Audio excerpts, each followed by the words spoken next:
তো আমার আজকে ইউটিউবে ফার্স্ট ভিডিও বলতে আমি এখানে যেটা শেখাতে চেয়েছি সেটা হচ্ছে কম্পিটিটিভ এক্সামের ম্যাথ। কম্পিটিটিভ এক্সামে যেসব ম্যাথ আছে সেখানে দুই ধরনের ম্যাথ আছে, একটা হচ্ছে অ্যাডভান্স ম্যাথ আর একটা হচ্ছে অ্যারিথমেটিক। বেশিরভাগ ম্যাথই আমাদের এখানে যেটা আসবে অ্যারিথমেটিকের পোর্শনটা সব এক্সামে বেশি থাকে। তো দেখা যাক কিরকম। তার মধ্যে আমাদের যে আপকামিং যে ভ্যাকেন্সি গুলো যেগুলো এসছে তার মধ্যে একটা হচ্ছে এসএসসি জিডি, তার মধ্যে রেলওয়ে, এনটিপিসি, গ্রুপ ডি। তো কিরকম অ্যারিথমেটিকের মধ্যে কি কি আছে?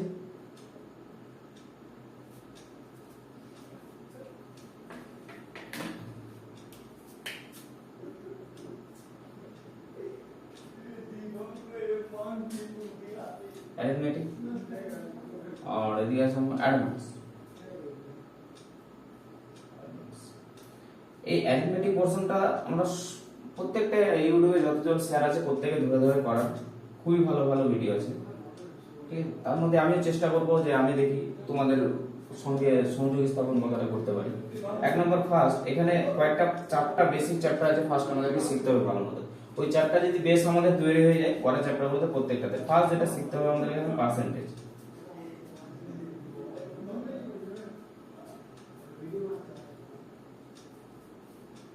বা সব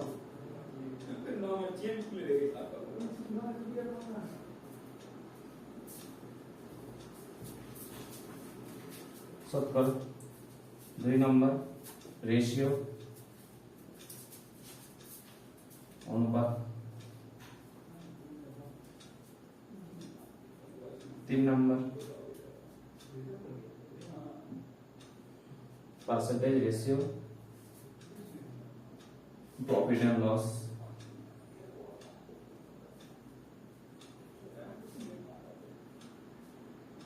আরেকটা আমি যেটা বলবো সেটা হচ্ছে এলসিএম প্লাস এইচসিএফ।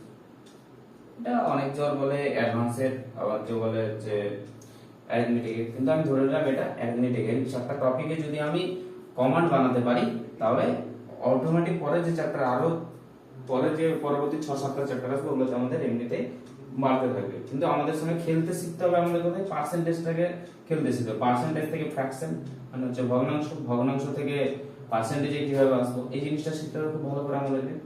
তারপর রেশিও, পার্সেন্টেজ বলে রেশিও থেকে শেখা যাবে, প্রফিট এন্ড লস, এগুলো সব থেকে প্রত্যেকটা পরীক্ষায়। আর অ্যাডভান্সের ক্ষেত্রে কি কি চ্যাপ্টার আছে আমাদের? এক নম্বর অ্যালজেব্রা, 2 বীজগণিত,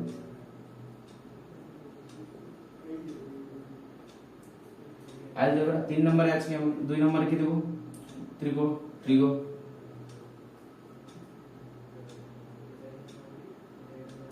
ত্রিকোণমিতি,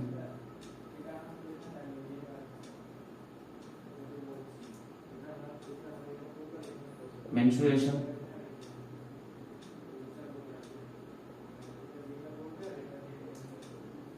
আর 4 নম্বরে আমরা জানবো হচ্ছে জিওমেট্রি।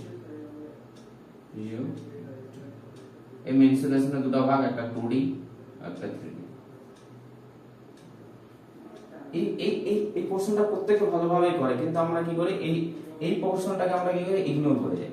কিন্তু একটা কথা, যদি তোমাকে যদি ম্যাথে ভালো হয় তো ভালো হতে হয়, মানে কারো যদি ব্যাকগ্রাউন্ড ভালো থাকে তাহলে সে তো এমনিতেই ভালো করবে। কিন্তু আমরা চেষ্টা করবো কি যে আমরা 10 পর্যন্ত আমাদের কি হয় অঙ্কের সঙ্গে টাচটা ছুটে যায়, 10 পর্যন্ত পড়ে নিই। তারপরে যখন পরবর্তীতে আমরা 11-12 যখন চলে যাই তখন আমরা অঙ্কের থেকে টাচে সরে যাই। এই কারণে আমরা যারা আর্টস ব্যাকগ্রাউন্ডে থাকি তাদের কাছে আমাদেরকে এই পোর্শনটাতে আমরা বুঝে যাই, কিন্তু এই পোর্শনটাতে আমার খুব প্রবলেম হয়।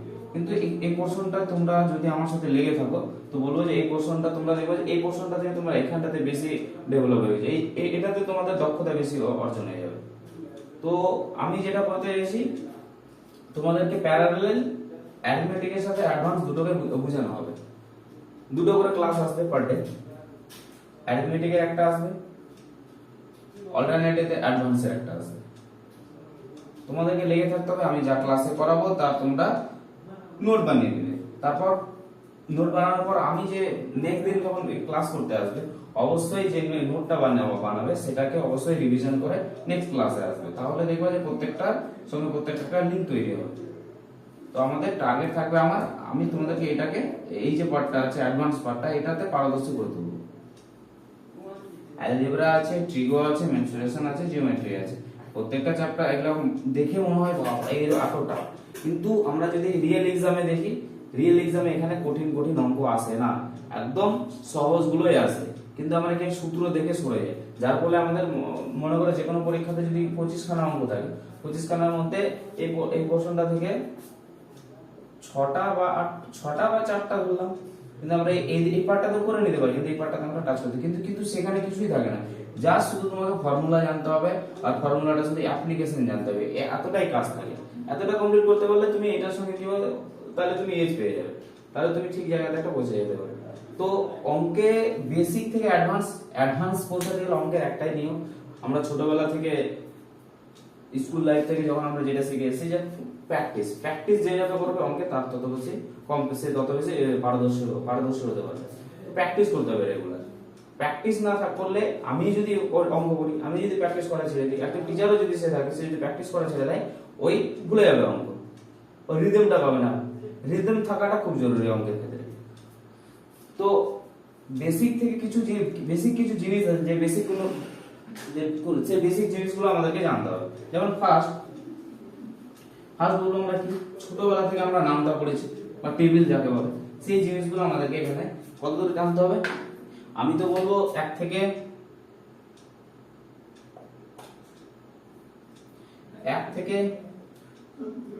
25 নামটা,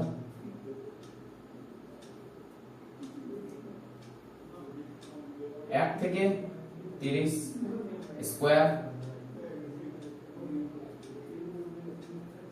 1 থেকে 20 কিউব, এগুলো আমাদেরকে একদম ফিঙ্গার ট্রিপসে রাখতে হবে, একদম ফিঙ্গার বলার সঙ্গে সঙ্গে যেন আমাদেরকে ভাবতে না, হ্যাঁ কি হবে না হবে সেটা নিয়ে ভাবতে হবে না আমাদেরকে। আর কি করতে হবে আমাদেরকে কিছু ট্রিপলেট করতে হবে, ট্রিপলেট এগুলো আমাদের কিভাবে আয়ত্ত হবে। আর আমরা কি করব, প্রতিদিন গুণ, যোগ,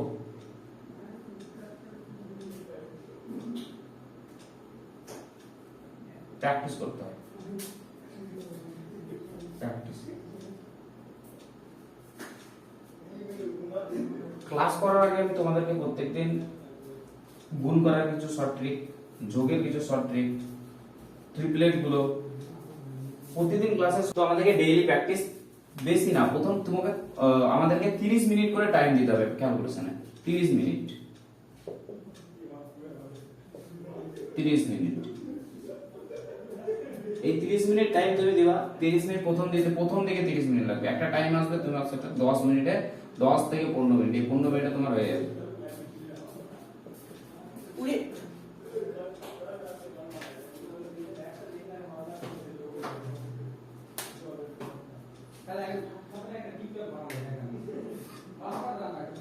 দশ থেকে 15 মিনিট আমাদের ক্যালকুলেশনটা কমপ্লিট করে নিতে হবে, কমপ্লিট হয়ে যাবে। এটা তুমি বেশি না, 1 মাস টাইম দাও, আমার সাথে 1 মাস প্র্যাকটিস করো, তোমার 10 থেকে 15 মিনিটে দেখবা যে 3 সংখ্যা 4,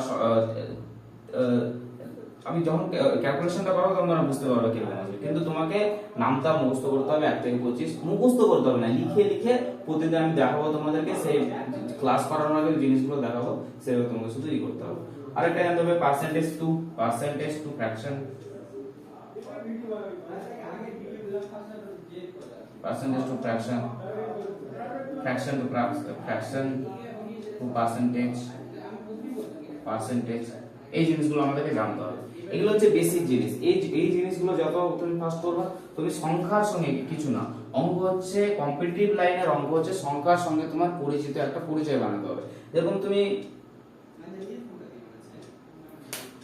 আমি এখানে তোমাকে আজকে বললাম যে তুমি তোমার এলাকাতে কোনো একটা এলাকা তুমি নতুন ঘুরতে গেলে, তুমি ওই জায়গাটা কোনো কিছু চিনবা না, তো সেম এখানেও কিছু সংখ্যা, যে সংখ্যাগুলো আমাদেরকে তার মধ্যে এখানে সেই সংখ্যাগুলোকে চিনতে হবে, সংখ্যাগুলোর সাথে যত পরিচিত লাভ হবে তত আমাদের ক্যালকুলেশন ছোট হয়ে যাবে। দেখেই আমরা বুঝে যাবো, হ্যাঁ এই সংখ্যাটা তো এটা 17 ঘরের নাম তাতে আছে, হ্যাঁ এই সংখ্যাটা 23 ঘরের নাম তাতে আছে, আর এই সংখ্যাটা এত, তোমাকে আর ওখানে পরীক্ষা হলে বসে আর ওকে ভাগ করতে হবে না। আর তুমি যেই ক্যালকুলেশন এখানে প্রতিদিন করবা, সেই ক্যালকুলেশনটা তোমাকে মকের মধ্যে বা পরীক্ষার মধ্যে তোমাকে, মনে করো আমি এখানে 25 গুণ করব, 25 ইনটু 13 করছি, ঠিক আছে, এটাকে তুমি এইভাবে করতে লেগে যাবে, 25 গুণ 13। তুমি যদি এটা প্র্যাকটিস এইভাবে করো, 3 5 15, 3 দুগুণে 6, একে 7, 5 একে 5, 2 কে 2, তাহলে কত হলো 5, 5 সাথে 12, 2, 3। আবার তুমি চেক করে দাও ঠিক হলো না ভুল হলো, 3 5 15 5 থাকলো 1 2 6 কে 7, 5 একে 5, 2, তাহলে তোমার কত হচ্ছে 325।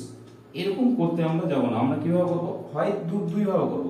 একটা বললাম ডাইরেক্ট 13 এর মাধ্যমে, 5 13 65, ক্যারি করলো 6, 4 দুগুণে 26, 26 আর 6, 26 আর 6 কত 32, একবার।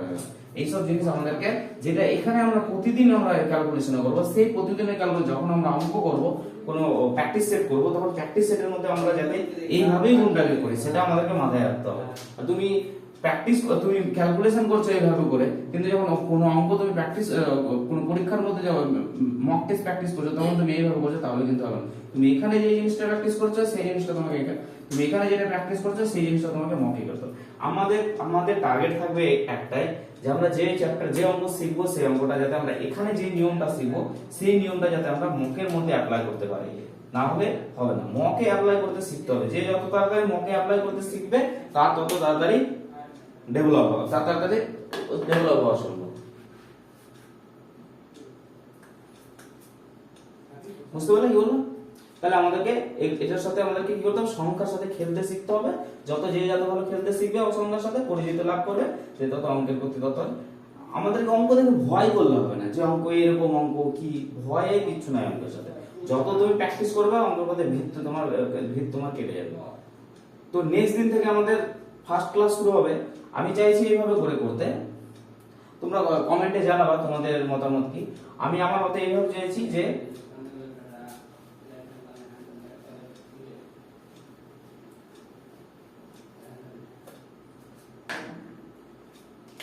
অ্যাডভান্সটাকে একদিকে অ্যাডভান্স, আর একদিকে হলো অ্যারিথমেটিক। অ্যাডভান্সের ফার্স্ট ক্লাস আমি শুরু করব অ্যালজেব্রা দিয়ে। অ্যালজেব্রা, এই অ্যালজেব্রার মধ্যে কেন করাচ্ছি আমরা, অ্যালজেব্রা এনটিপিসি তে একটা ভালো ওয়েটেজ আছে। এনটিপিসি গ্রুপ ডি, এটা যদি না শিখো তোমার এখানে একদম নাম্বার 2 থেকে 3টা কোশ্চেন দেখে দেখে বাদ যাবে। আর বললাম অত টাফনেস আসে না কোশ্চেন, জাস্ট শুধু তোমাকে সূত্র জানতে হবে, অ্যাপ্লাই করতে পারলে অ্যালজেব্রা তোমার হয়ে যাবে। অ্যারিথমেটিকে সঙ্গে আমরা পার্সেন্টেজ দিয়ে শুরু করব, একদম পার্সেন্টেজ দিয়ে শুরু করব। পার্সেন্টেজ ফার্স্ট ক্লাস যেটা থাকবে আমার এখানে, অ্যালজেব্রারও ফার্স্ট ক্লাস যেটা থাকবে, সেম এখানে কি হবে অ্যাডভান্সের যে সূত্রগুলো আছে সেই সূত্রগুলো কিভাবে আসলো, কিভাবে যে সূত্রগুলো সবথেকে বেশি প্রয়োগ হবে সেই সূত্রগুলো আমরা এখানে আলোচনা করব। তারপর অ্যারিথমেটিকে কি করব, অ্যারিথমেটিকে সেম পার্সেন্টেজ দিয়ে শুরু করব আমরা। ফার্স্ট আমাদের ক্লাস থাকবে, ফার্স্ট ক্লাসে আমরা কমপ্লিট করব পার্সেন্টেজ, ফ্র্যাকশন, পার্সেন্টেজ গুলো তৈরি করা কিভাবে, কি পার্সেন্টেজ থেকে ফ্র্যাকশন, ফ্র্যাকশন থেকে পার্সেন্টেজ, এর কিছু স্ট্যান্ডার্ড ভ্যালু আছে, ভ্যালুগুলো দেখার সঙ্গে সঙ্গে আমরা দেখে চিনতে হবে, হ্যাঁ এটা মানে এটা। যেমন এখানে আমি তোমাকে যদি লিখি যে 12.5% মানে কত, 1 এর বললাম 37 পূর্ণ 37.5, কার মান 3 এর। এই যে দিলাম, এই পরীক্ষাতে তোমার এরকম কিছু চলে আসবে, 37 পূর্ণ 37.5%। তুমি এটাকে নিয়ে ভাবতে, এটা কি তুমি এইভাবে যদি করতে শুরু করো, তখন দিনটা হচ্ছে 3 3 7 5, নিচে 100 লিখলে আবার, তাহলে তোমার ওখানে পরীক্ষা শেষ, কারণ তুমি ভুলে যাবে অঙ্ক। এখানে অঙ্ক পারাটা জরুরি না, পারাটা হচ্ছে টাইমের মধ্যে পারা। কম্পিটিটিভ এক্সামের নিয়মই হচ্ছে তোমাকে টাইমের মধ্যে করতে হবে। টাইমের মধ্যে করতে গেলে যে জিনিসগুলো বললাম এগুলোর সঙ্গে আমাদেরকে খেলতে শিখতে হবে। যে তত খেলতে শিখবে তত ভালো। তোমাদেরকে যদি ম্যাথ ডেভেলপ করতে হয় পার ডে 3 to 4 আওয়ার দিতে হবে। 3 to 4 আওয়ার দাও তুমি, বেশি না, 2 থেকে 3 মাস। তুমি যদি আজকে এখানে জিরোতে থাকো, 2-3 মাস পর তুমি জিরো থেকে, আমি বলবো যে তোমার 40% তোমার ডেভেলপ হবে। তুমি আরো 3 মাস প্র্যাকটিস করো, তুমি দেখো 80% কি 90% পৌঁছে যাবে। কিন্তু তোমাকে রেগুলারিটি, একটাই কথা, কম্পিটিটিভ লাইন কিছু চায় না। আমাদের মধ্যে যেটা সবথেকে কম অভাব হয়ে যায় সেটা রেগুলারিটি রাখতে হবে। রেগুলারিটি যাকে বলে কনসিস্টেন্সি, যার মধ্যে যে যত রেগুলারিটি আনতে পারবে, এই 6 মাস, এই 6টা মাস যদি আমরা আমাদের নিজেদেরকে জানতে দিতে পারি, পরে এই লাইনটাতে আমাদের কেরিয়ার তৈরি হয়ে যাবে, আর পরে ভাবতে হবে না আমাদের কি করতে হবে। আর একটা বুঝতে পারছো, আমাদের যদি কম্পিটিটিভ লাইনে একটা যদি তুমি তোমার জেনারেশন তুমি নিজে যে একটা জেনারেশনে কেউ যদি ডেভেলপ করে গেল, তাহলে পরের জেনারেশন তোকে ভাবতে হবে না। তাহলে আমাদের কি, আমাদের মিডল ক্লাস লোকের জন্য কি, আমরা মিডল ক্লাসও বিলং করি না, আমরা একদম লোয়ার ক্লাসে বিলং করি। লোয়ার ক্লাস থেকে উঠতে গেলে আমাদের একটাই, সেটা হচ্ছে যার ফলে এই 6 মাস আমাদেরকে সবকিছু ভুলতে হবে, সবকিছু ভুলতে হবে এই সেন্সে, মানে সবকিছু বলতে সবকিছু এগুলো মানে আড্ডা আরো যেসব আছে সোশ্যাল মিডিয়া, এগুলো থেকে বের হতে হবে। ইউজ করবো তবে কি যথাযথ জিনিসগুলোকে, টাইমটাকে